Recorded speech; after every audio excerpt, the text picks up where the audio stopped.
Robert Gladden.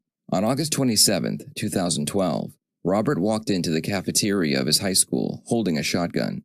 School staff would tackle Robert and wrestle the weapon free, but not before he shot and wounded a special needs student named Daniel Barraway. Robert would be arrested and brought in and interrogated by the police. All right, I'm an investigator from Baltimore County, okay? Obviously, we want to get a couple of things about you, see what's going on today. First and foremost, I have to read you a couple of things. Now, you may have heard these before. How old are you? 15. 15? Okay. You're reading, writing, all that stuff? Okay. The early years of Robert's life was spent doing what most children do. Robert seemed fairly normal until he began attending elementary school, and the first signs of mental illness would begin to show. Robert would talk about taking his own life, and he had a difficult time making friends, so he spent a lot of time alone. These signs would go ignored because his parents had filed for divorce, and their separation was anything but civil. His parents' divorce would stretch out for many years, and during this time, Robert's mother would marry again. Robert's mental illnesses would get worse as he got older, and he spent more and more time alone. So what's going on today, man? I was just gonna kill myself, but like a month or two ago, or actually, the first time I thought about killing myself was in 4th grade, but I was so young, I figured I'd wait. But today, about 2 months ago, I was just gonna kill myself, but then I realized wouldn't get the point across, like how messed up the world is. So then I was like, might as well just kill a couple kids and then off myself. So I went there and I had broken down the gun and I had it in a bag. And I took it into the bathroom and put it up, and then I walked into the cafeteria and I didn't really have any one person that I was trying to kill. I just turned to the side and shot. And then like before I could even get the second shot off, a teacher came over and like pushed me up against a vending machine. So then I was stuck there and just gave up. Okay. I'll help you. When did you come about this decision? I'll be here. I had thought about doing it as far as last year, but never really thought about it much until about a month ago. Is that when you chose to do it on the first day of school? Where'd you get the gun from? I found it at my dad's house. You just found it? And the bullets? Yeah. Were they with the gun? Yeah. Were there any other guns there? No. Did you take any other guns with you today? Pistols or anything like that? Any other... Okay. Antenna is live. Anything gonna blow up, hurt your body later today, tomorrow, nothing like that? Nope. Just the backpack was it? What else did you have in the backpack with you? That was a bottle of vodka, but that was it. Did you drink any of that today? Just a little bit. There wasn't much in there. No. Did that make you drunk? No. By the time Robert was ready to attend high school, he had created a look for himself that the other students thought was strange and different. He had grown his hair long, and he would use the length of his hair to hide his face. He wore t-shirts that displayed violent images of his favorite bands, and he spent most of his time alone, listening to their music. The other students would begin to bully him almost daily. They would push him around in the hallways or throw food at him in the cafeteria. When Robert would go home for the day, the bullying would continue on social media. Eventually, Robert would formulate a plan because he believed that he needed to do something to change the world. Did you talk to anybody this morning before you did it? Did you tell anybody what your plans were? I told a couple people that I loved them, but I didn't tell anyone what I was doing. So you didn't lay your plan out to anybody specifically? Do you have any specific friends in school? There's really 2 kids that I really talked to. That's Evan Postaway and Tyler Medley. Did you tell them what you were planning? I told Dad the same lunch as me, and I told him to leave before I did it, but I didn't tell him what I was doing. You just told him to leave? Yeah. Did they ask why? Yeah, they said I'm about to do something, and I was like, leave unless you want to get hurt, and then I don't know if they left, because after I said that, I went to the bathroom. Anything else happen in school today? Anything in the cafeteria? I mean, you came to school with this purpose today, right? Yeah. And you brought the gun. How'd you get to school? Won't let that happen. Just a regular old school bus? Yeah. You just broke the gun down, put it in the bag? No other problems this morning? Your timing Did you make it to your first class? Yeah. Yeah. What class was that? It was, I think, career research and development. That sounds exciting. So you just waited till lunch? Mm-hmm. And you didn't pick anybody specifically? No. You just, I did you just stand up at your lunch table? Tell me how this went. Robert would steal a shotgun from his father's home and hide it in his backpack. On the morning of August 27th, Robert would log into his Facebook page and he would type out this message: "First day of school, last day of my life, fuck the world." Before leaving for school, he would add a bottle of vodka to his backpack and 21 rounds of ammunition. Robert would assemble the shotgun in the bathroom of his school and walk to the crowded cafeteria.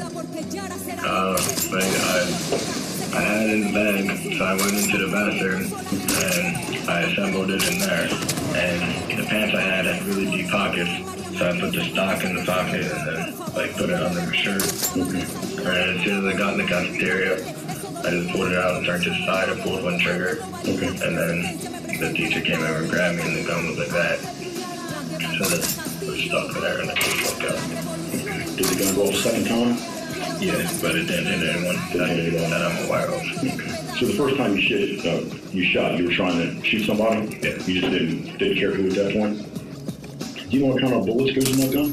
16 gauge. 16 gauge. Okay. Any, have you ever seen that gun before? Yeah. So you had. Did you ever take pictures of it or show it to anybody or anything like that? No. No? Facebook, anything good like that? No? Okay. Did you fire any rounds off anywhere else just to practice, just to make sure it worked? No. No. How many bullets did you take with you today? 21. Why so many?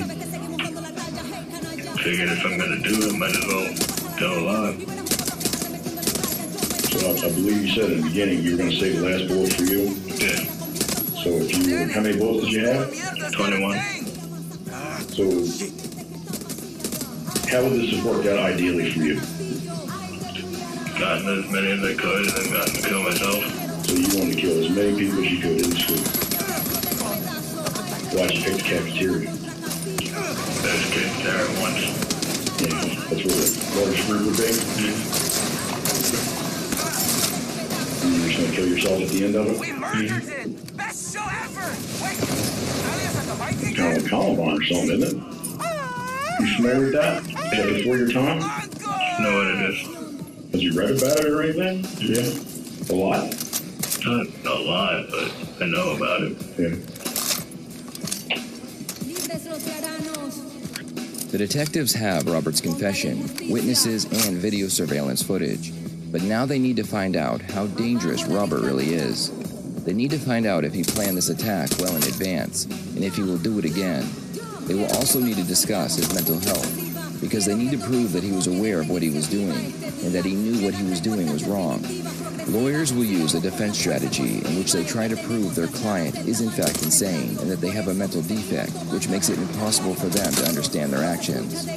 Now, a lot of times, things like this happen. People leave messages behind just so everybody's clear on their intentions.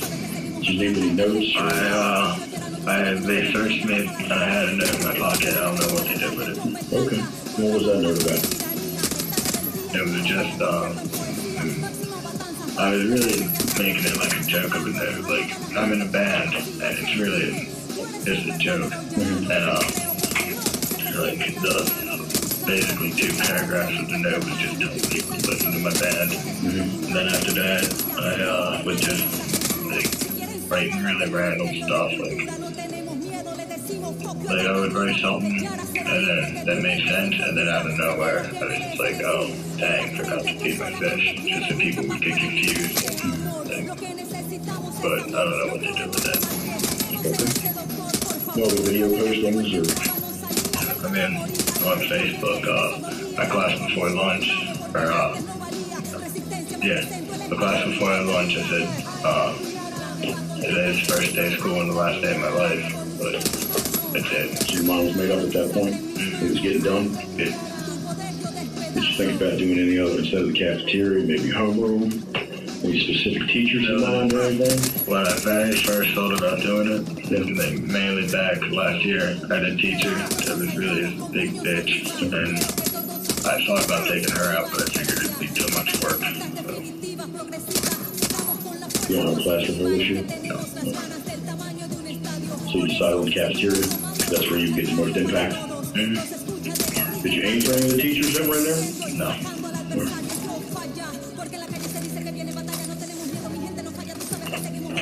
Did you talk to anybody before you did it? Single anybody out by name?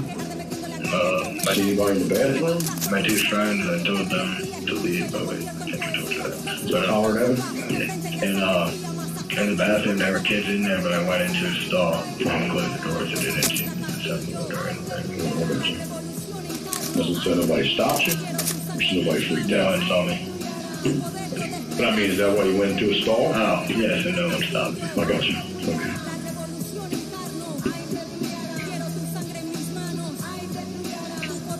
At a very young age, Robert showed signs of depression, but those signs were ignored and they worsened as he grew older. He lost interest in life and chose to express how he felt with his appearance and the music he listened to. Instead of seeing a person hurting with obvious mental health issues, people around Robert would either ignore him or bully him.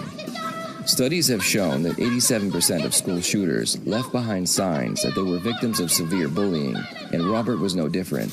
Most bullying victims have experienced feelings of humiliation, which resulted in thoughts of taking their own lives and seeking revenge. How do you feel now? Same. Same? Same what? Show's over. What are you talking about, Paulo? You made your point to Marquesa. Don't feel good? Don't feel remorseful? Thinking she's hard like Libertad now. You would go back and change it if you could? Fuck, Talia, we can have a life there. It was my first job that I needed to become myself this time. No. Why they tell us to go back to where we came from? When did you drink your vodka? Want us, Paulo. When I went to the bathroom, or actually, as I was walking up to the bus stop, I drank a little, just wants and our I friends. took You think Clara Garcia one gives a sip shit on the about bus you? before anyone else got on, when the first one on, and then I had a little bit more in the bathroom, but then it was pretty much over. Surgeries. Okay. My family, not yours. Not enough to do a lot of This damage, isn't right? war. When this is over, I'm still The gonna have to detectives fight to ask live about the here. It's vodka like you because they forget want to that make I'm sure friends Robert's with actions were Yara. done with a So clear don't mind. talk as if you know They what will it's like now for ask me. Robert why he decided to do what he did. The majority of school shooters are male, and they see their actions as a way of getting others to notice them, and as a way for them to show their masculinity. They feel like a shooting will allow them to regain their lost feelings of power, pride, and attention. These shooters sit home alone, struggling with mental illnesses, while the people around them laugh and bully them. They feel like outcasts, invisible to the world, and they believe that a shooting will not only get the world to notice them, but also to get their revenge. I'm afraid I only have a few minutes. Why do you think this was necessary? Get right to it. Explain to You me. spend a lot of time with your father. Make a point. He's a great teacher. And your mother? ¿Qué clase de tontería es esta, María? That's a fucked up place. Let's talk Viviro, a cancer treatment that extends Any other lives of point of view millions behind around the this? world, except in the United States. My own father is stage Not 4. really. Why do you make No. Americans wait? It's very American to expect.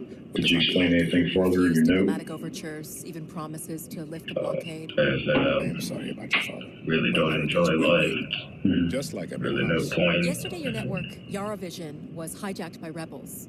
They called for pretty sure the that's it. liberation of so-called outcasts from Viviro Did you labor mention some camps. music? Is Viviro Maybe some produced religious with slave stuff? labor? Truth or Is there lies? anything religious behind this? Yeah, religion wasn't called it. It's like fucking Slavery was Christians. your first corporation. Just fucking with Christians, so to say? Yeah, I think it's Cotton was your number one export. Grown by whom? Just a second. Slaves. Do you have any other problems with anybody in the cafeteria? 4 million Americans. Guys worth throwing stuff at you or something like that, $3.5 girl? billion. The They number one wasn't asset directly at me, it just passed by me. So I was like, you're gonna fucking die. History And then lesson? a head they were start. like, what? And then they said they want to fight, and I was like, give me 10 more minutes. Because at that point it was only like 10, America's 15. not I alone. wanted to Correct. wait till lunch was over. Children so are close. Why did you want to wait till lunch was on the And table? Viviro saves millions of lives. Do you Just something you think that picked? those lives care where it comes Okay. from? Did you have a specific time in mind? No. Okay. Santos Espinosa executed your father in the 1967 Communist Revolution. You were Was it in that prison point you by got the age him of walked down 13, after you told him same that you're age gonna as die? Diego. Yeah, because like they were acting like they were gonna come over, and the kid was a pretty big kid, and he was coming over acting like he wanted to fight. I understand you were forced to endure 15 years of hard labor. And as I was walking out of the bathroom, he was actually walking into the bathroom. Yeah.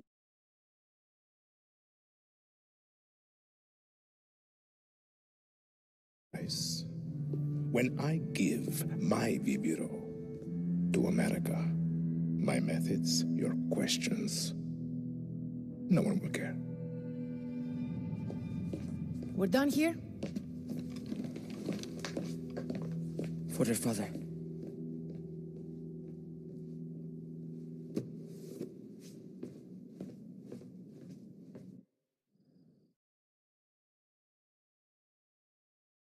I don't know what he was doing, but that I just walked in, took to the side, and shot. Okay. Did you aim it? No, I just kind of on the gun. Okay, you did. Stand up. Show me you did it. I walked in. Under which sleeve was it? This one, walked in, I went like that, pulled it up and down, and then just turned something like that. We are alive. Just pulled it out and leveled it? Yeah. Did you aim for massive people?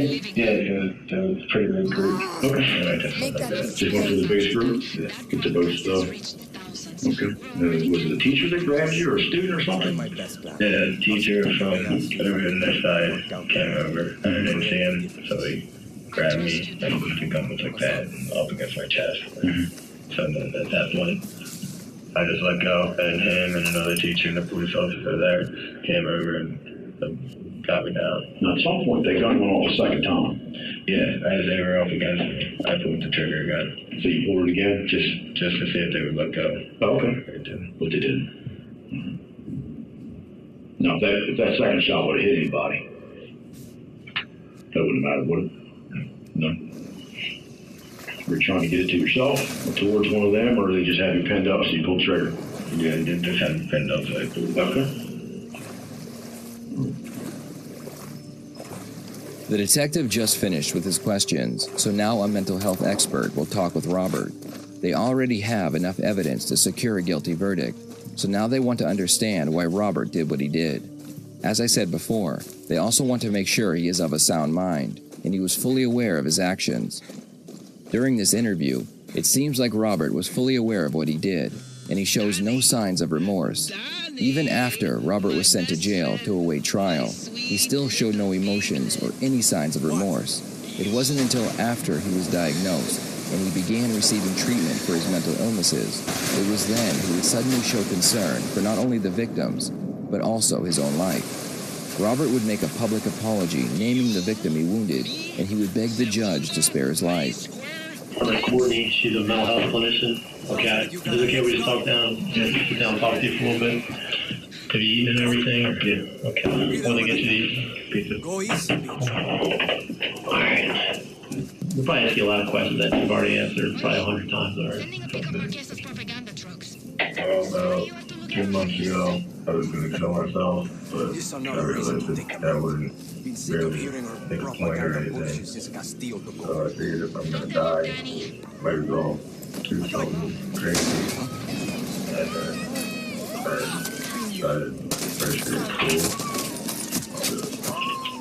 Shoot some kids in and off myself, but I fired the first shot and one of the teachers came over to me before I could get a second shot off.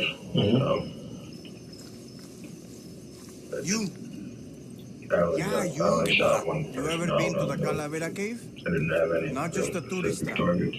Word is there's some real pirate treasure. So you said 2 months ago you've been feeling suicidal? It started back in 4th grade, but... 4th grade? Okay, well, what do you think is what sent you the most? What's up? I just don't like people. Okay, and have you talked to any doctors about that, any psychologists? Or? No. No? Okay, so you've never been diagnosed with anything? Okay, watch yourself, Danny. Did you have a plan on how you wanted to kill yourself, or have you had a few plans, I guess, in 4th grade? Just shoot myself, just always wanted.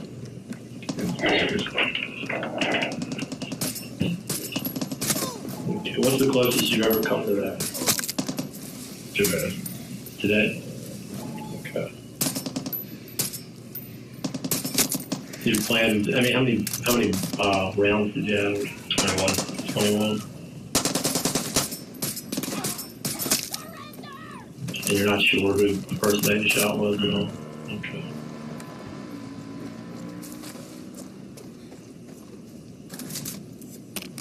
Okay, what made you decide on today to do this? Or Just why not?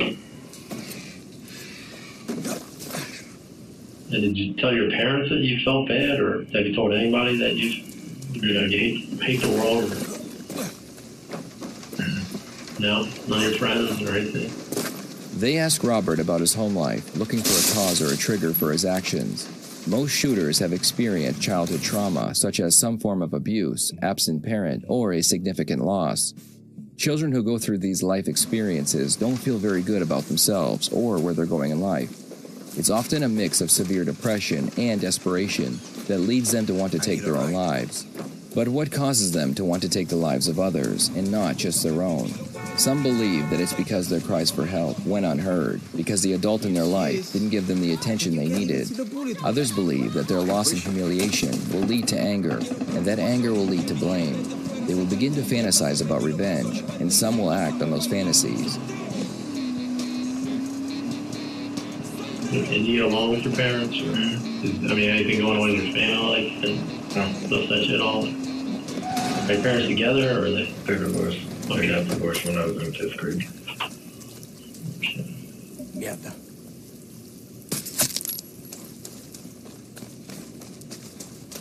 Do you consider yourself like a pretty violent person at all? Or? No, not like super violent. Like, I don't get in a lot of fights. I kind of stick to myself. I mean, you like go in the woods and break stuff or anything like that, or so you're not like a malicious person or anything like that. No. Jumping in, maybe you want there. The scratches on your arm, is that something that you do regularly? Is that your stress? Is it because you want to hurt yourself? I just like the way it feels. How are you feeling now after everything that's happened today? Same. So if you had a gun here, you'd try to do the same thing as this morning? I'd probably just kill myself first because it didn't work last time. Last time you mean today? Yeah. Teacher could stop me, I'm sure. A cop could stop me. Yeah.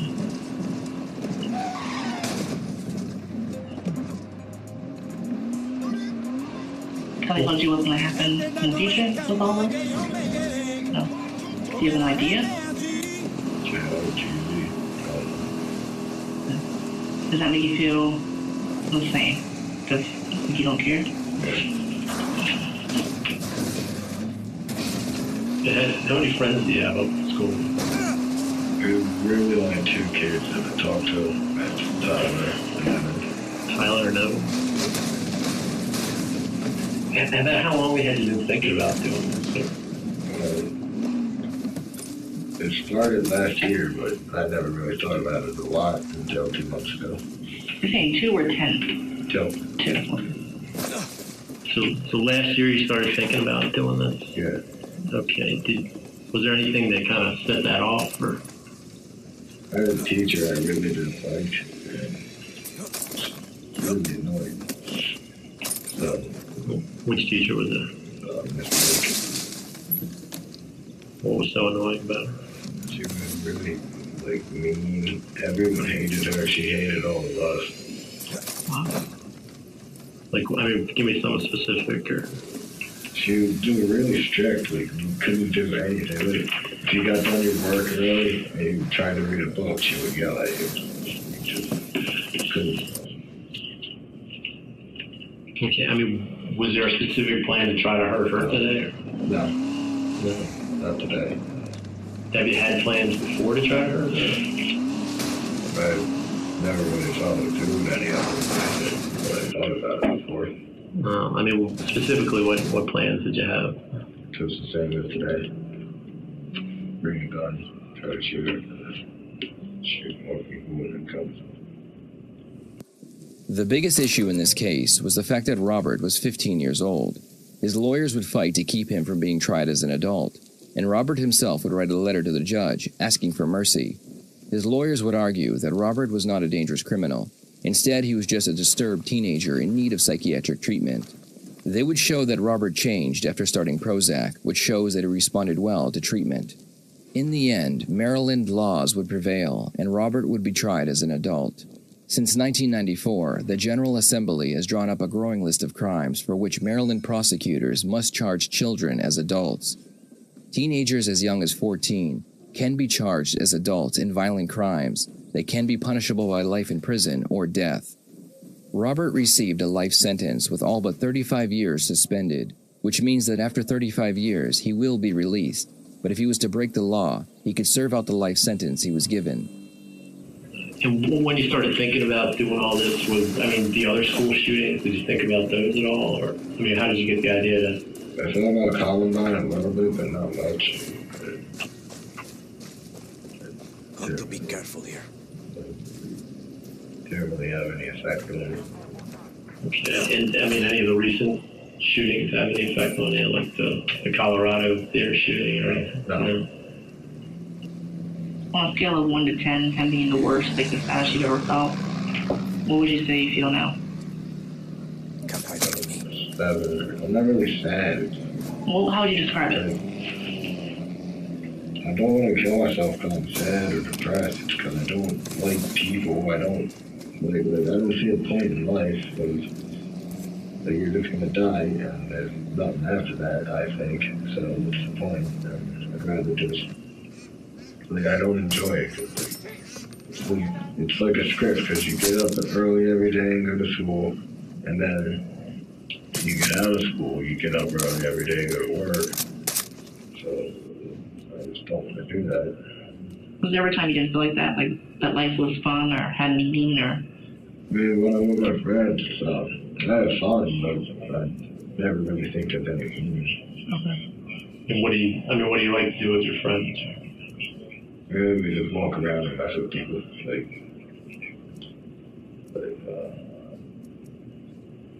I really don't know how to describe who we are.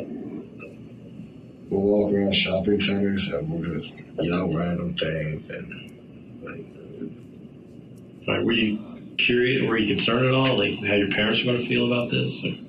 Yeah, I really wasn't until now because I was going to kill myself afterwards, so it wouldn't matter to me.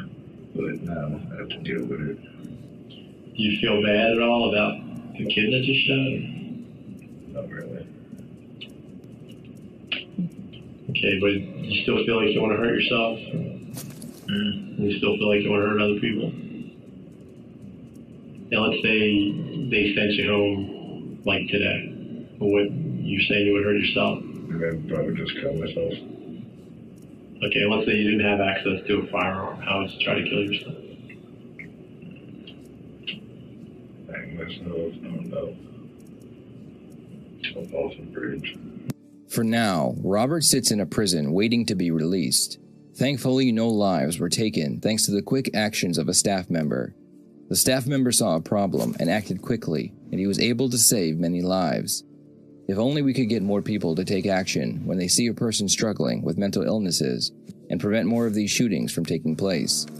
I made this video to educate people on what signs to look out for when they meet someone they think may be a danger to themselves or other people. The bystander effect is when many people see a problem, but everyone thinks someone else will take care of the issue. When this happens, the issue is left unresolved because no one was willing to reach out and help. You never know when your kind words or a helping hand will save a life. Do you feel like you accomplished anything today at all? No. So if you had a chance to do this again, you would have had, what, more weapons? Just kill myself instead. Okay.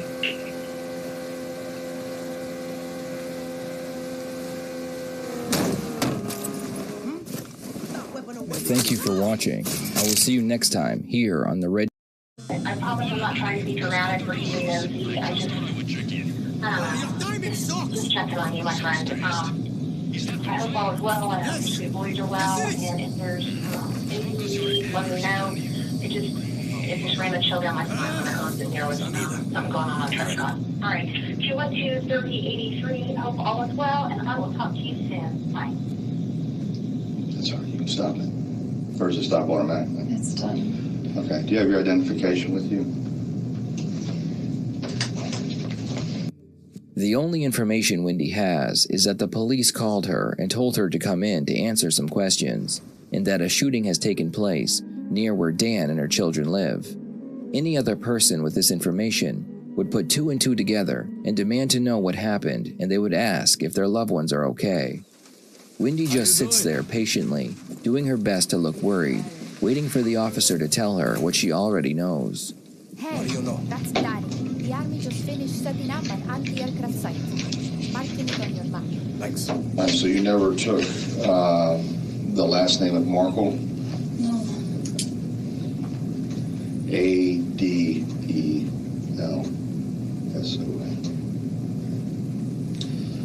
Okay. Wendy with an I. Joe. All right.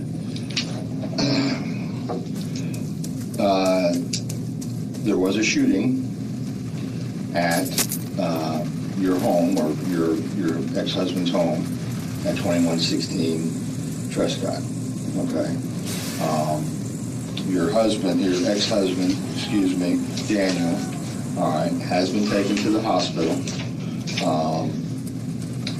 He's not going to survive. Oh my God. Okay.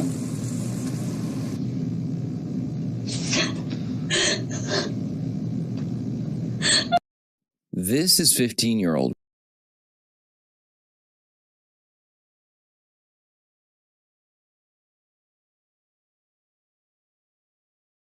You were called a conspiracy theorist and potentially banned for social media simply for asking if coronavirus emerged from the Wuhan lab.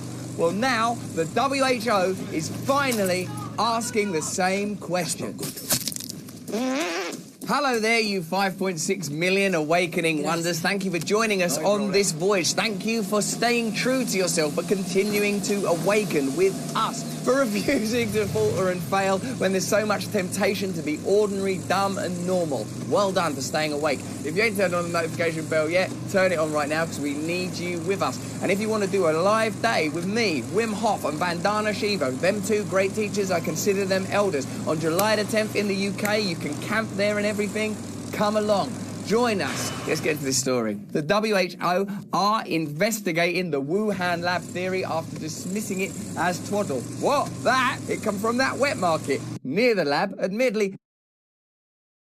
Near the lab where they're doing gain-of-function research into coronaviruses for a fact. But over there, ooh, they're eating slimy old bats, the perverts. Over 2 years after the coronavirus was first detected in China, I remember that, and after at least 6.3 million deaths have been counted worldwide from the pandemic, the World Health Organization is recommending in its strongest terms yet that a deeper probe is required into whether a lab accident may be to blame. What do you think when you hear the word probe? Grow up. The stance marks a sharp reversal of the UN Health Agency's initial assessment of the pandemic's origins and comes after many critics accused the WHO of being too quick to dismiss or underplay a lab leak theory that put Chinese officials on the defensive. I think a lot of the conversations around the pandemic are about the willingness to have a discussion that includes more than one side, the condemnation of certain perspectives, the immediate allegation that you're a conspiracy theorist or you're a crackpot, when you're simply, ultimately, questioning the incentives and the intentions of powerful organisations, whether they are government bodies, corporate bodies, or non-elected bodies, such as, actually, ironically, the WHO, who are now investigating the story. Of course, on both sides, there are perfectly reasonable arguments, and of course, on both sides, there are extremists. There are people who've got some really out-there views, and I'm up to hearing the entire spectrum of debate, and then I can decide for myself what I believe in. That's how I like to go about life, and I know you do too. Let me know in the comments below if that's exactly how you see reality. Trouble is, of course, that during the pandemic there were various issues that were shut down, issues that were mandated, people that lost their jobs, people that had their social media accounts closed down, and even saying, oh, this might have come from that lab in Wuhan that's named after this disease, that was considered a controversial statement still much too deep into this crisis. And then you have to ask the question, well, why would that be? And even here, this argument is talking about Chinese officials on the defensive. I would say, well, what kind of corporate interests, what kind of financial relationships, what kind of international relationships exist in that area? There are so many questions that come to the forefront, and now we know one thing for certain. They shut down debate and they censor questions. The WHO, who I'm going to call WHO for the rest of this because I've seen other people doing, WHO concluded... What? No, I said WHO. We're getting a bit too Abbott Costello, aren't we? WHO concluded last year that it was extremely unlikely that COVID-19 might have spilled into humans in the city of Wuhan from a lab. Why? Why would they conclude that? Well, because there's economic and political interests that would be challenged by that discovery. Allegedly. Oh, yeah. Yeah, in a report released Thursday, WHO's expert group said key pieces of data to explain how the pandemic began were still missing. The scientists said the group would remain open to any and all scientific evidence that becomes available in the future to allow for comprehensive testing of all reasonable hypotheses. In other words, it's actual science, rather than we're going to shut down avenues in case it says something too convenient. That's ridiculous, isn't it? That is what... I'm going to underline that. That's what science was always meant to be in the first place. Look at all evidence and come to some conclusions. Or that conclusion's not very cost effective. That makes us ask some embarrassing questions of the people that are in charge in the United States. Oh no, now we're going to have to look at where the funding in Wuhan came from. Now we're going to have to ask why their databases went quiet in 2019. It's called science, it's called being properly responsible with investigative principles, it's called transparency, honesty, openness, and otherwise what you've got is a kind of tyranny. You've got a technocracy where you've got a cabal of experts saying, this is the truth, don't question it. Science has to be a dialogue, it has to be a discourse, not to mention cultural life has to be that, political life, social life. It has to be a conversation between all of us. Identifying a disease's source in animals typically takes years. It took more than a decade for scientists to pinpoint the species of bats that were the natural reservoir for SARS, a relative of COVID-19. It says with SARS, it took 10 years to work out where it came from. How come with COVID-19? No, this comes from bats, and we know exactly which bat as well. This little bastard. That's about that wet market. See this? It's come from the wet market. How do you know that? Use science, didn't we? Use science down the old wet market.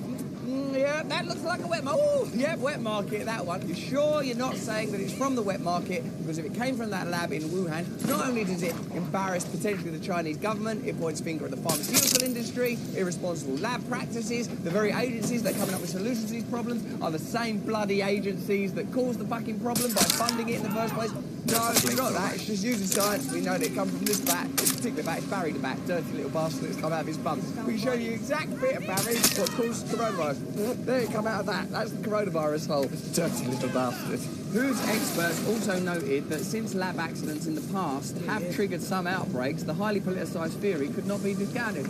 It's already happened before, right? Even though it's happened before, it takes ages to identify it. We're totally certain it come from this dirty little bat down the old wet market. And if you say anything other than that, you're a conspiracy theorist. That's what you must be. Well, it's just, here's my conspiracy. It's happened before. There's a lab over there that's working on bat coronaviruses. You have a vested interest in not revealing that it comes from that wet market. Oh, what's next? The moon's made of cheese. Jean-Claude Van Damme, don't be stupid. Jean-Claude Managera, a co-chair of the 27-member International Advisory Group, acknowledged that some scientists might be allergic to the idea of investigating the lab leak theory. It's not an allergy, is it?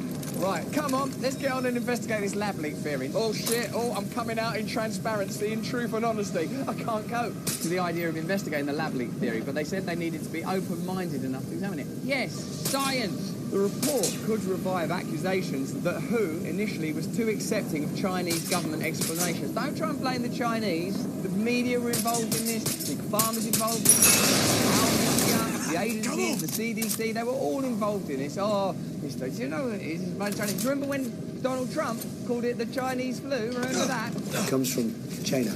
Ah, racist. Now they're doing it. The report could revive accusations that WHO initially was too accepting of Chinese government explanations early in the outbreak, which ultimately killed millions of people, sickened millions more, forced dozens of countries into lockdown, and upended the world economy. I don't worry about it, we're that bad. Investigations by the Associated Press found that some top WHO insiders were frustrated by China during the initial outbreak, even as WHO played on Chinese President Xi Jinping. They're also upset over how China sought to clamp down on research into the origins of COVID-19. Do you notice that when it was convenient to emulate the Chinese model and response to the outbreak, it was like, oh, China, they've done nothing wrong, we've all got to mimic their response, their lockdowns, their drastic measures. And no one was talking about, oh, China's caused this and they're not telling us the truth and they're trying to participate in the cover-up.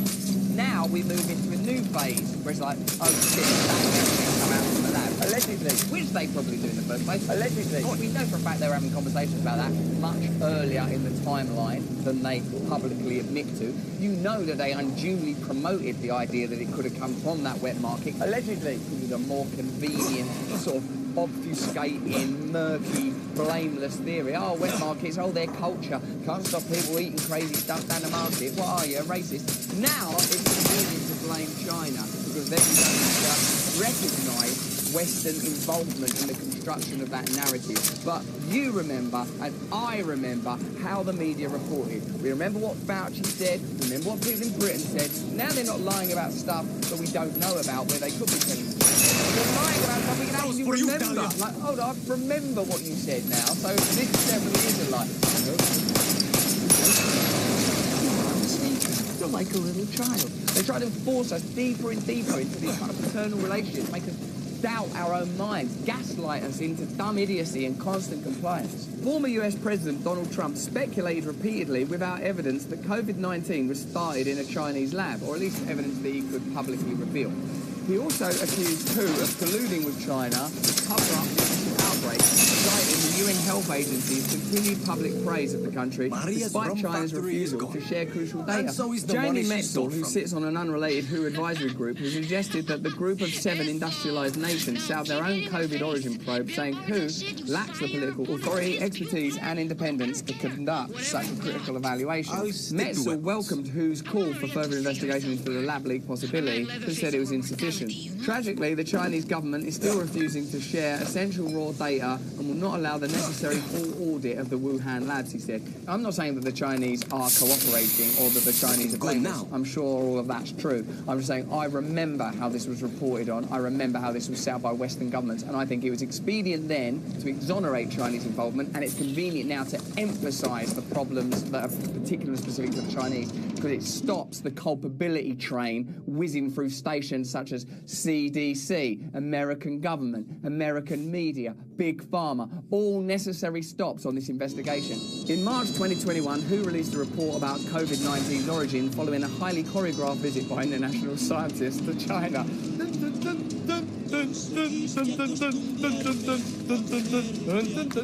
Yes, choreographed, all right. The report concluded that the disease most likely jumped into humans from bats, but there's no evidence to suggest that there was a connection to a laboratory. Basically, how Batman became Batman is their theory. I think what's happened is people's probably their parents was murdered down an alley.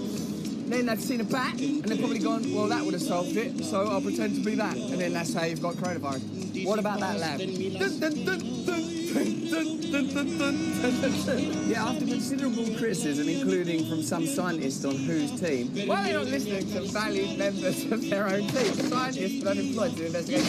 Sir, might I suggest that we look at that laboratory? We've spent 7 hours in the market now, looking at all these jellyfish, bats and stuff, and yes, it is one way to do that, but we're interested in that laboratory. Could we look over there? You can't go and look at the lab, but it must be very choreographed. Sir, I'm having trouble with some of these moves. It goes like this. Dun, dun, dun, dun, dun, dun. Ignore the truth, ignore the evidence. Dun, dun, dun, dun, dun. The agency's director acknowledged it was premature to rule out a lab leak. Why did you rule it out? Because we didn't look for that connection? Yeah, that is a bit premature. If you've not investigated it, that's a type of premature. It will be mature when you've looked for it. In its new report, WHO said the experts were given access to data that included unpublished blood samples from more than 40,000 people in Wuhan in 2019. The samples were tested for COVID-19 antibodies antibodies, none were found, suggesting the virus was not spreading widely before it was first identified in late December that year. So, if it wasn't spreading widely in 2019 in those 40,000 samples, that means there was a period where there was no coronavirus. Yes, I follow you. Then all of a sudden, there was coronavirus. Not like it was circulating in the market or some naughty little bat with a leather jacket turned up like a little Fonzie bat. That's one theory. Yes, that is one theory. But could there also have been maybe something like, I don't know, an accident in a lab? Whoops! Is that possible? Something like that?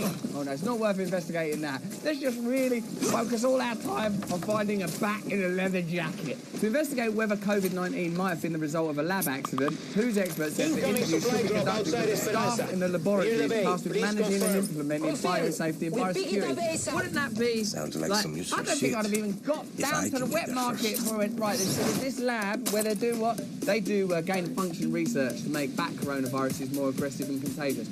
Right, and this pandemic is a more aggressive and contagious version of a bat coronavirus. I think we'll probably start there, talking to the people with biosafety. Oh, no, don't worry about that. This disgusting-looking jellyfish. We'll get around to talking to the staff down the Wuhan lab, tasked with biosafety. But first, let's take a real good look for a bat in a leather jacket. Maybe sunglasses, a really naughty bat Fonzie. China has called the suggestion that COVID-19 began in a laboratory baseless. Yeah, because you won't let us get a base. You and your partners in Western media, government, and apparently neutral scientific bodies, and countered that the virus originated in American facilities. You done it. You smelt it, built it. It's not far. It's a pandemic. You caused it, supplied it, denied it. Smelt it, dealt it. It's a stalemate. Hooey. Which were also known to be researching coronaviruses in animals. The Chinese government has said it supports the search for the pandemic's origins. Wow. But other countries should be the focus. We do support it, but just go and look over there like Honolulu and that. Search the entire globe, and then we, as a last resort, we'll talk to the people at the Wuhan lab for coronaviruses in the biosafety division. Scientists connected to WHO lamented in August 2021 that the search for the pandemic's origins had stalled and that the window of opportunity was closing fast. Oh, what a coincidence. They warned that collecting data that was now 2 years old was increasingly difficult. Oh, but to suggest that that was part of some plan where people came together, that would be a conspiracy theory, right? I'm beginning to think that the old adage is true, that the difference between a conspiracy theory and the news is about 6 months. So there you go. Stay true to your beliefs. Continue to investigate things with an open mind, even if it's within the limitations of you just being a person in the world. And don't just automatically trust authority without questioning from where that authority is derived. That's just a simple principle that we should be applying in every aspect of our lives. Who's telling you it? How do they benefit from what they're telling you? How do you know it's true? Is it possible they're doing it for financial gain? Is it evident that they have your best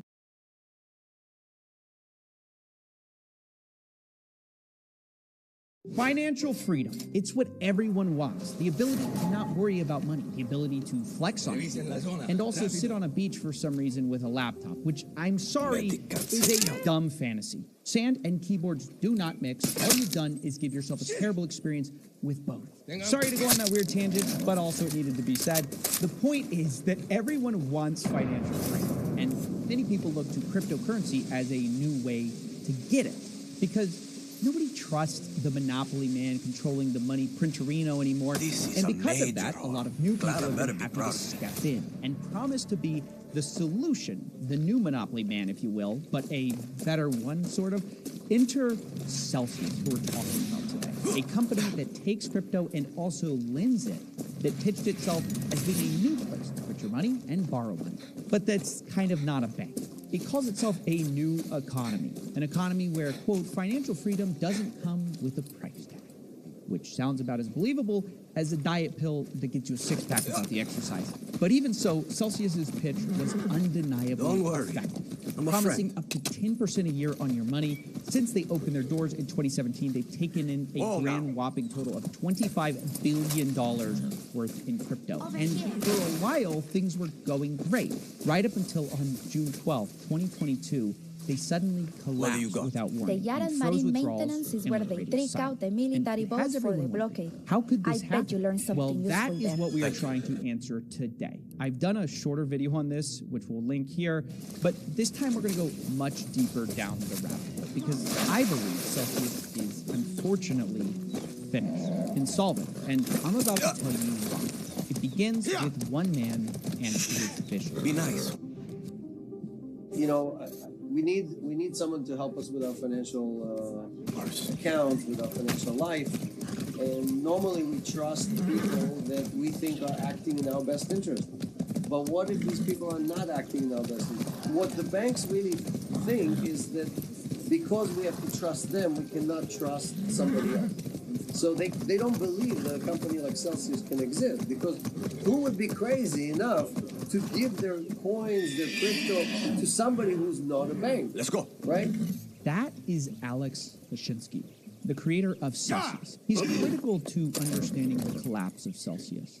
And the first thing you should know about him is that he claims to have done a lot in his career. We can get a glimpse of just how many businesses Alex has had in his lifetime from a 1999 article which says this. He tried importing urea from Russia, selling Indonesian gold to Switzerland, and brokering poisonous sodium cyanide excavated from China for use by gold mines in the U.S. Now, all of these businesses failed, obviously, but the point is he's always been selling something, and probably the biggest thing he's been selling is one of his claims that says that he's the person who invented VoIP. Voice over the internet protocol, something that I know you've used before, even if you've never heard of it. Things like WhatsApp use it. But this claim, it turns out, is actually a little bit exaggerated. Alex Mashinsky says he's one of the inventors, but all the records I could find on the history of VoIP suggest he wasn't the first to do it or even a key inventor at all. He has a patent that goes back to 1994, but VoIP was already a thing by then, with an app called Rascal in 1989. And he wasn't the first to monetize it either. A company called VocalTech was the first. But as you'll find, Alex doesn't let an inconvenient truth like that stop him. Instead, he pitches himself as a central piece of this technology, despite most histories of VoIP not even mentioning him. And this is a pattern of behavior of slightly stretching the truth. He claims, in fact, to be the inventor of a lot of things. He says he has patents that cover aspects of the smart grid, ad exchanges, Twitter, Skype, the App Store, Netflix's streaming concept. You'd think he basically invented the internet, actually. And in addition to him being this amazing inventor, another core part of his story seems to be that he's also a man of the people, not interested in money, but instead, he's interested in fighting for the little guy, and taking down neo-monopolies. This is his core pitch about VoIP, and also it's his new pitch today about banks.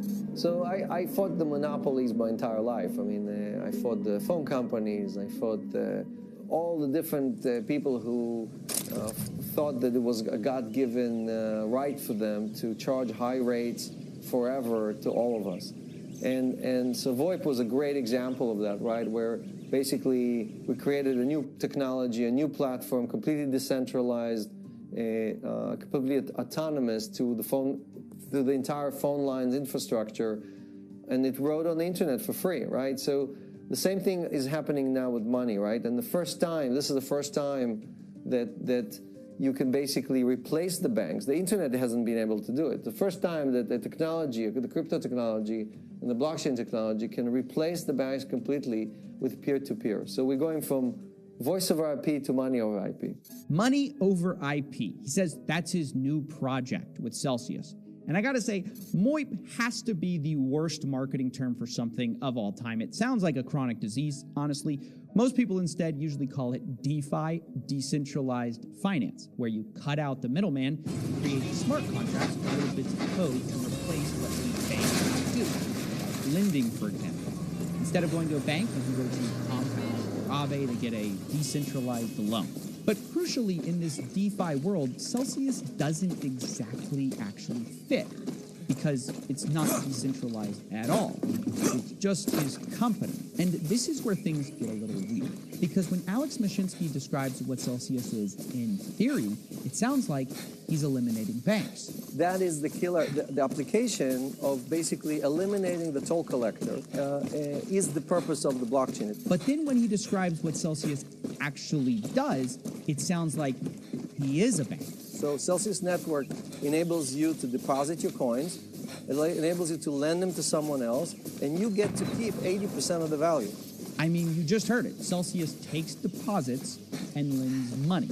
That's literally the definition of a bank. according to Investopedia, except, well, for the fact that in this definition it also says license.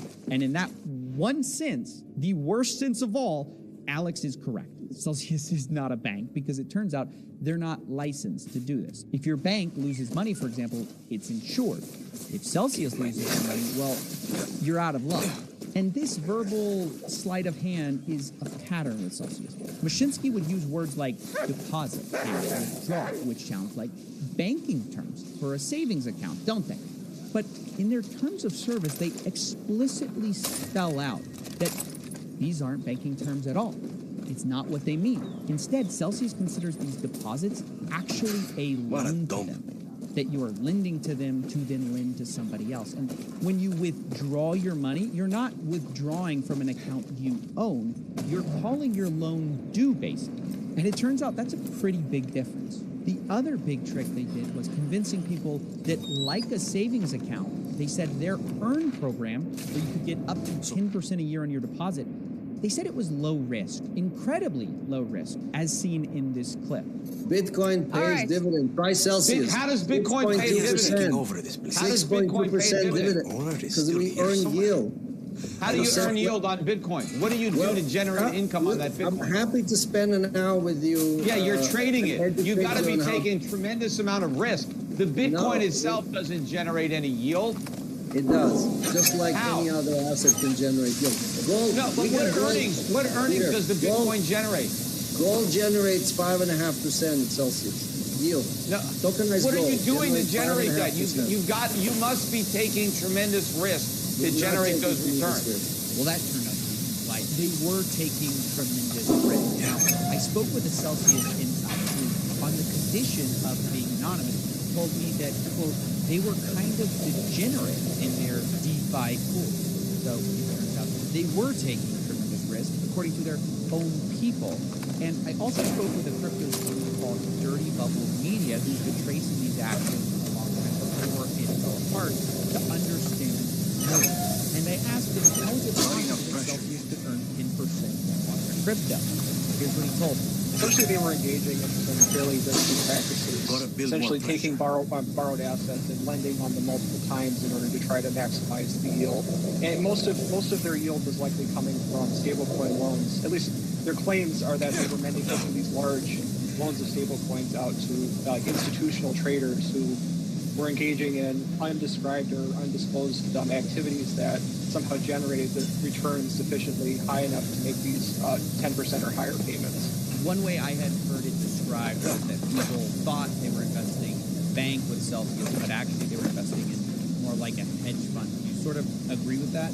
Yeah, I mean, I think that describing them as a hedge fund that was playing with retail money is probably a fairly charitable way to describe it. Like, it never so I need to look at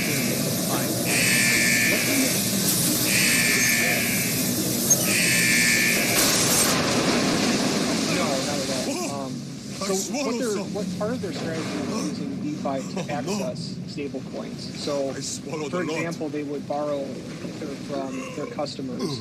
They would then deposit that borrowed Ether into, say, Compound DeFi protocol, and then use that as collateral to then borrow stable coins against. And then from there, the stable coins flow out all over the place, and that's something that trying to track that is very difficult.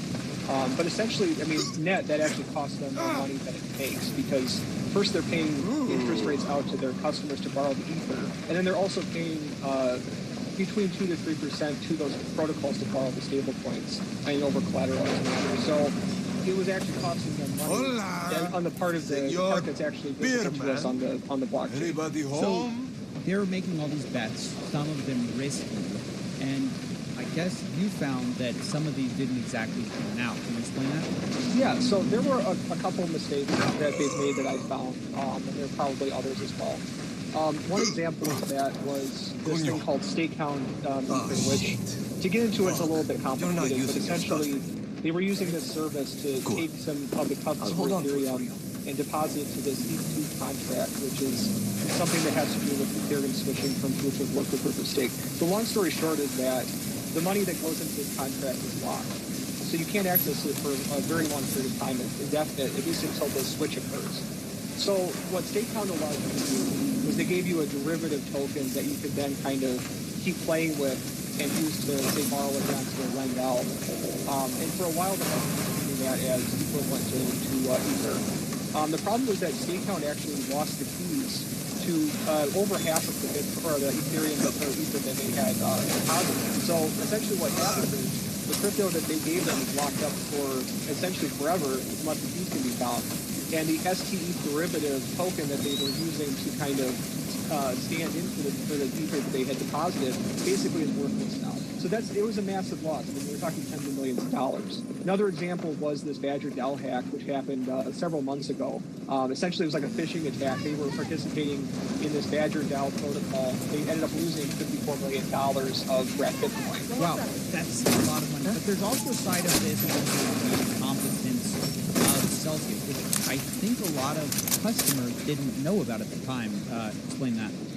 Yeah, so Badger DAO, in order to try to salvage the situation, came up with a plan essentially to reimburse people. And it's a little bit convoluted, but essentially the way it worked was that the DAO gave the victims these tokens called REM Badger, so reimbursement Badger. And the only requirement was that they had to hold those tokens in their wallet or in the Badger DAO protocol for a period of 2 years as these rewards were paid out over time. Unfortunately, and I haven't got an explanation as to why this happened, but a few months ago, Celsius actually removed all of those REM Badger tokens from that deposit account.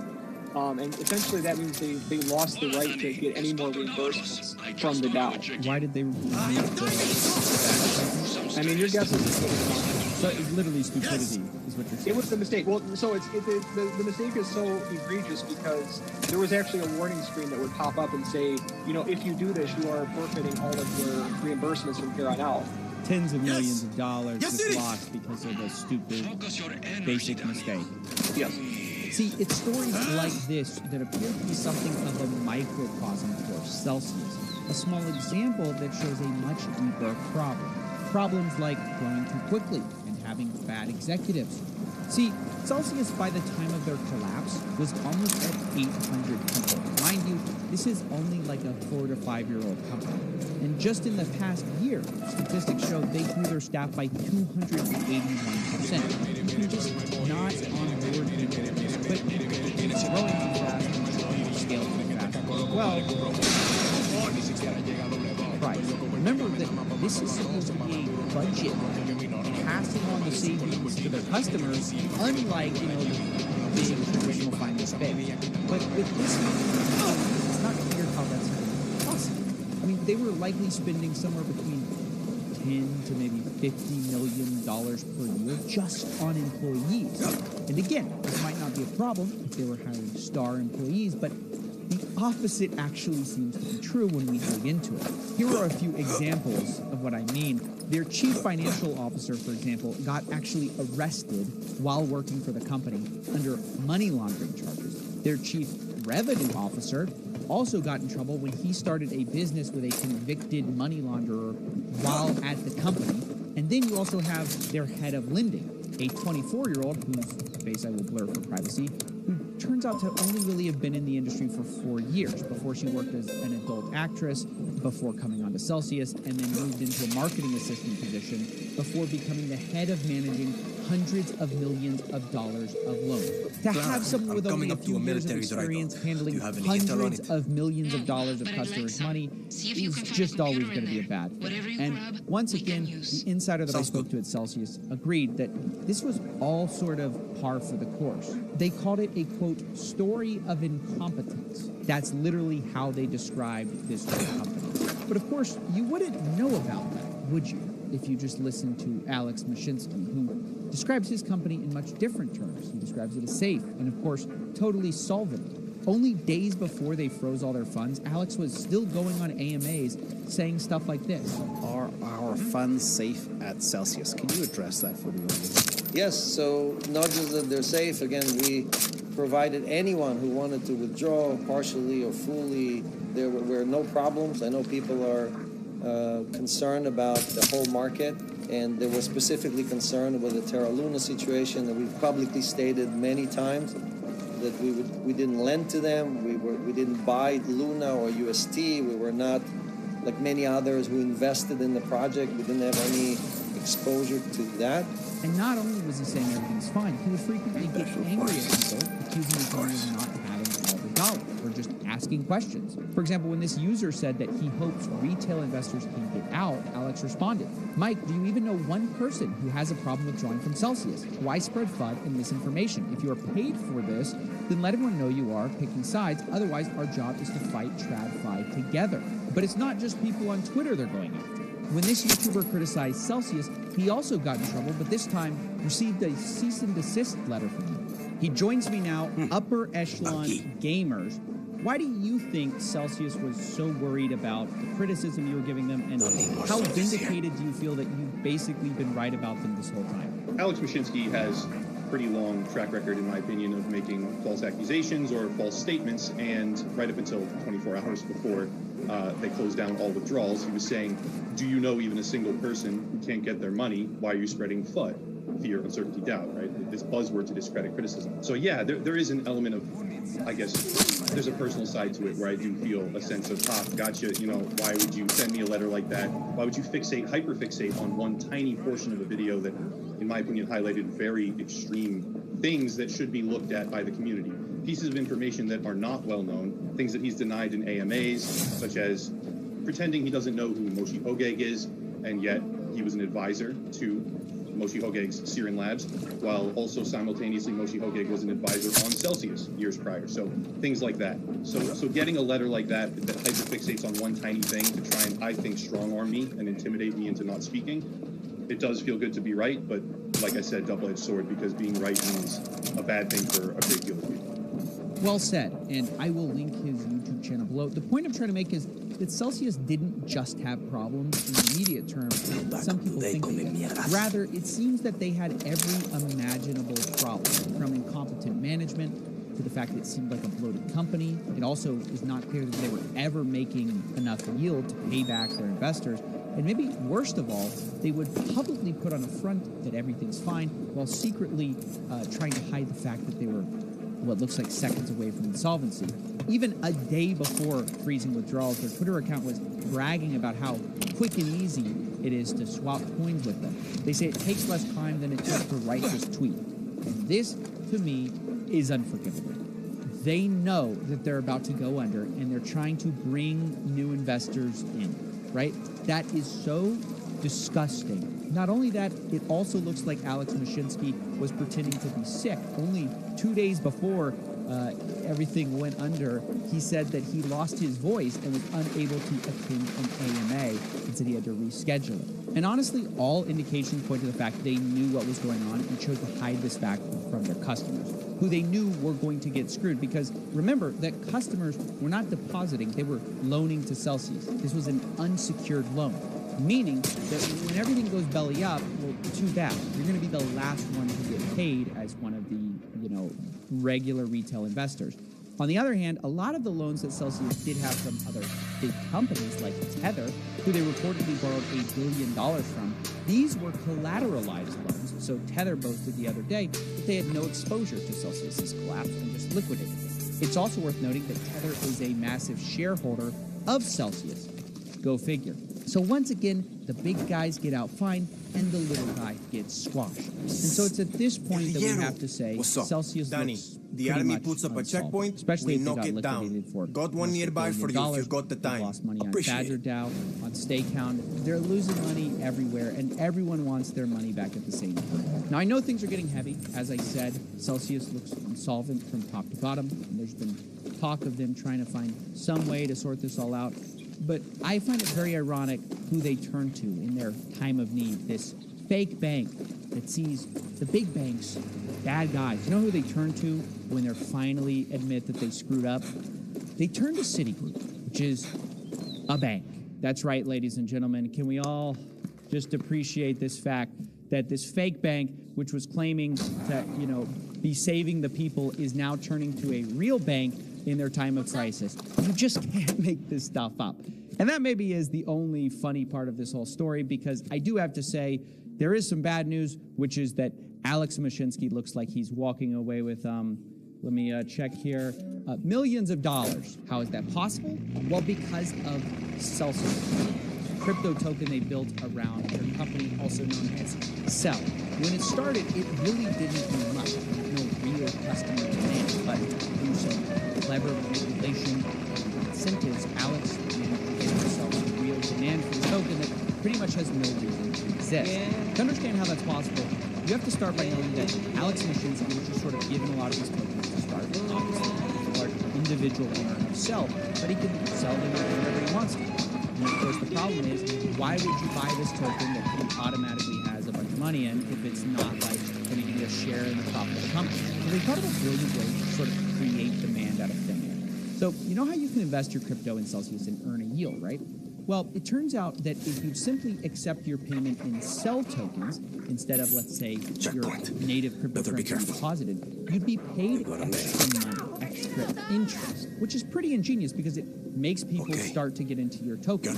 But it wasn't just that. They also added something called a loyalty program, where if you held a balance of their native token, you'd get extra rewards for your interest with the platinum level, giving you 30% more in your interest payments. And if you think the degeneracy stops there, well, of course, you're wrong, because they go even further. The next layer they added onto that is that you can actually stake your Celsius in their earning program as well and earn interest on your interest with bonus interest. Is everyone following that? That's the way Celsius inflated their coin's value, which, frankly, sort of had no reason to exist, except to give their founder a way out of the token himself. And sell it he did. Alex Mashinsky, it turns out, was sort of constantly selling this Cell token. And I spoke to Dirty Bubble Media about this once again. Here's what he said. Yeah, so Alex's selling was kind of a focus of a lot of my work. There was a total lack of transparency around it. Celsius often would kind of tout their transparency on things, but when it came to these sales, he would admit that he was selling some tokens, but would never give a specific amount. So based just on the numbers that Celsius itself provided, they have a list called the Top 500 Hodler list that they would periodically update. That was the top 500 holders of this Cell token. It looked like there were several million tokens that were sold by Mashinsky over a period of about a year. What is the rough US dollar?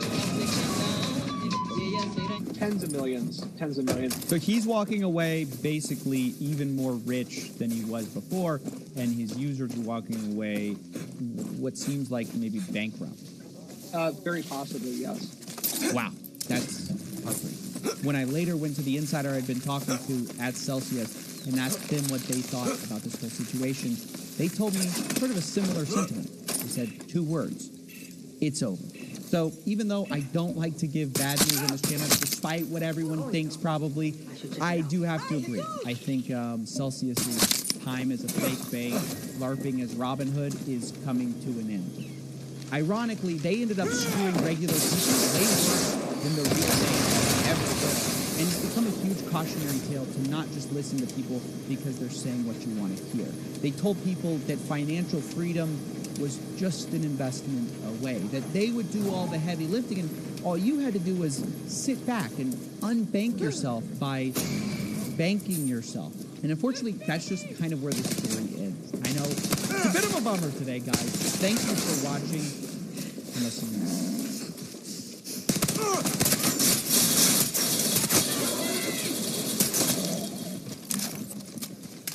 All right, boys, just got back from Toronto. I'm with Steve in New York. All right, boys, just got back from Toronto. I'm with Steve in New York. I fucking got dusted on sports betting. I've lost 3 bets in a row. But then I got to the online casino, and I fucking ran it up. I won big. So we're with the fan here celebrating the Happy Dad. So I'm happy to take a little talk. One can turn these into Supremos. How long have you been a fan? For a good amount of time. This is like the first time I'm meeting these guys. I was not expecting them here for like a little bit of a work thing. These guys walked in. I'm like, hey, fucking shit. It's Mel. So we won big. I've been on the heater. Steak is the best casino, 100%. So it's gonna. Here's 2K for me. I think Steve's gonna win too. Bro, come here. Oh my god. Holy shit. You have to spend it at the strip club. Got this. That's mandatory. Fuck it, I'm Good. I think we're headed back to Toronto in about 5 days. We're gonna be firing big on skate. We'll put the Twitch link in our bio, both me and Steve. This is my first time in Toronto, so it's gonna be crazy. So shout out to Steak, and let's get into the podcast.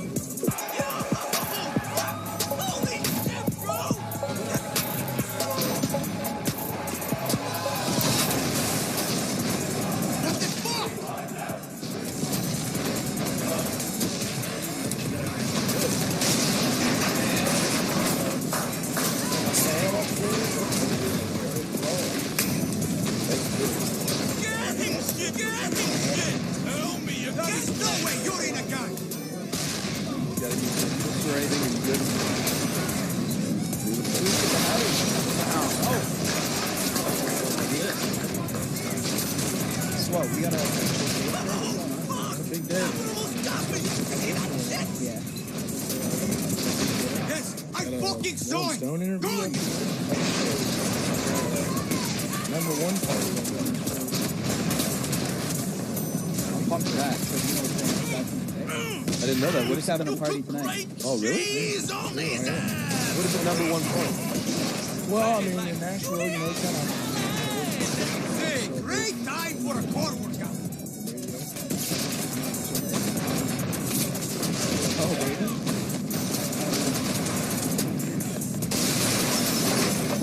So this is number one's adding up in years, and now just all we do is one party. Yeah, because usually you have, historically, it would be like, you know, like a lot of times you can take a song to radio.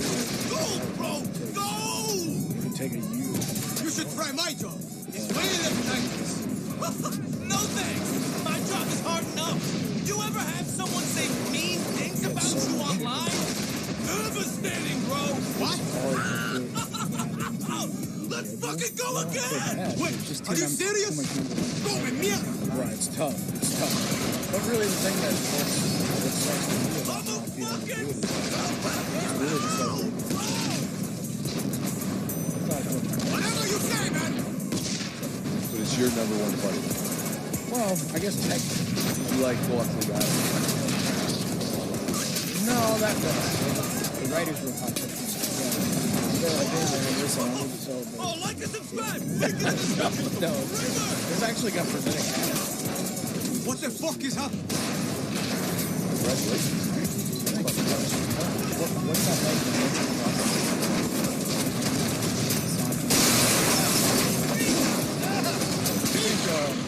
Are you okay? It can be one of many. I have something that somebody else is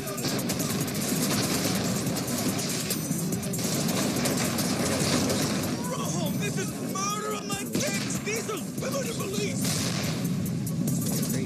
Shut the fuck up and run! You at the peak of your career, David? I mean, I was What's the bully? That will work.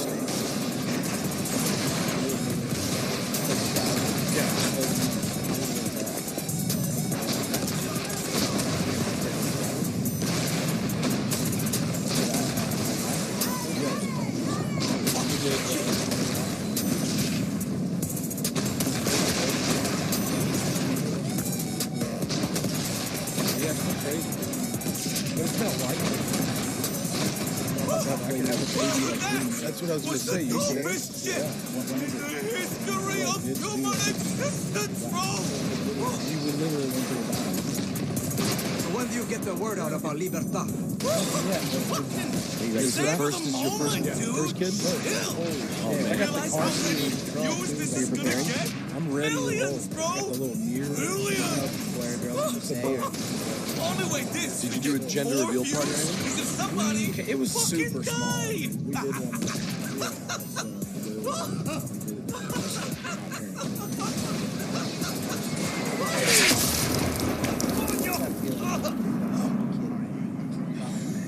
I don't know. How do you feel? I just think you're kind of like, you just don't really know what to expect. Well, I'm ready for sure. Yeah. But I don't know how ready you can be. Like, how ready can you actually be? How big of a lifestyle change is that, doing what you do? It's what he would want. Honestly, man, like, I kick it at the house a lot, so I don't think it's going to be, you know, I mean, it's going to be super different, no doubt. I mean, I can't just go do whatever I want whenever I want to.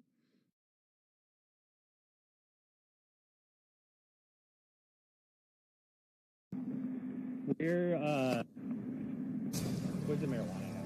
Where's the marijuana? Where's the marijuana? It's right there, man. Jesus criminy. Okay, turn around for me real quick. Put your hands on your back.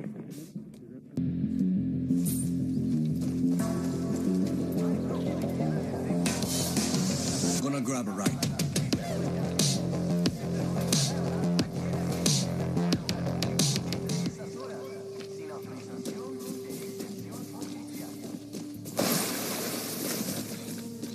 On January 28, 2021, a La Crosse County police officer observed an oncoming vehicle speeding in the town of Burns. After catching up to the vehicle, he pulled them over, and the 38-year-old man was identified as Christopher Baldwin.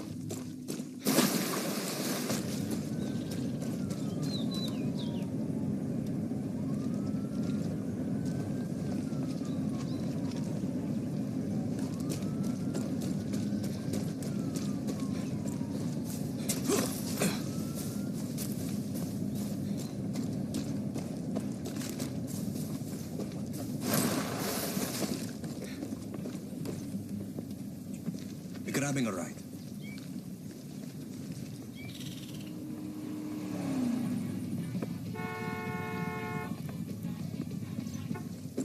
Straight from the shop.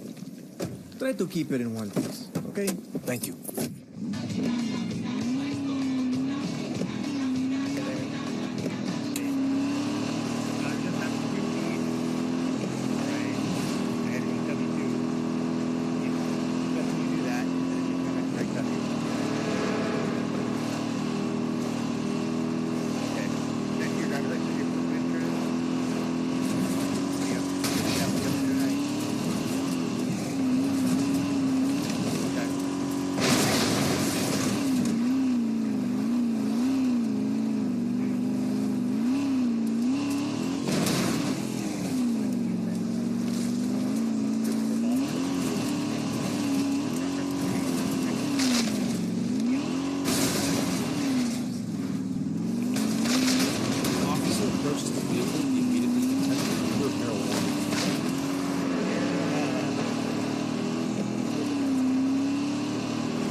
Opened a backpack on the floorboard. The officer reported seeing a 1-gallon jar full of a green leafy substance. A search of his backpack also reportedly found a slightly smaller jar with suspected marijuana and a small sugar jar with marijuana. Right there, man. Better watch myself.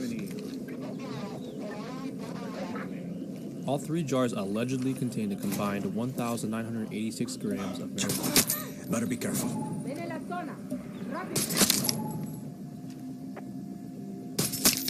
Rendirte es lo mejor que harías. Step out here real quick. Get back there. You're good. You're good. Turn back here. Turn around for me real quick. ¿Qué fue eso? Dios!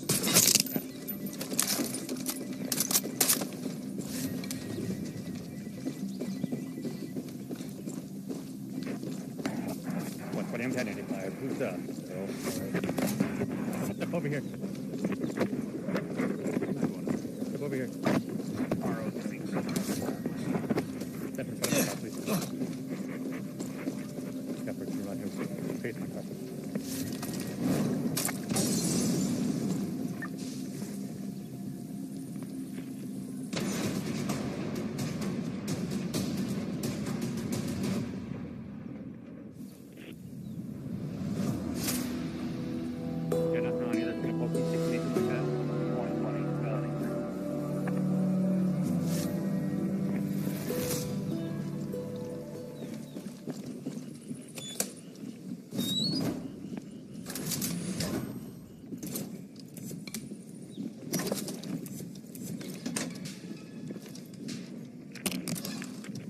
do you do for work? Hey. What can you tell me? Danny, there's a checkpoint making life impossible for the locals. Take it out and you'll have a lot of new supporters. Thanks a lot.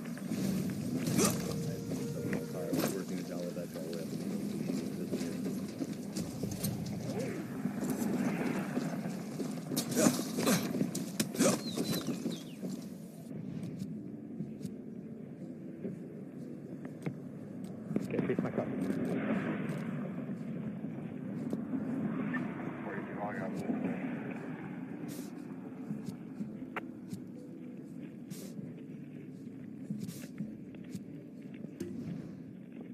I have a receipt for this money from my mother. Yeah, where's your receipt at? It's in my car.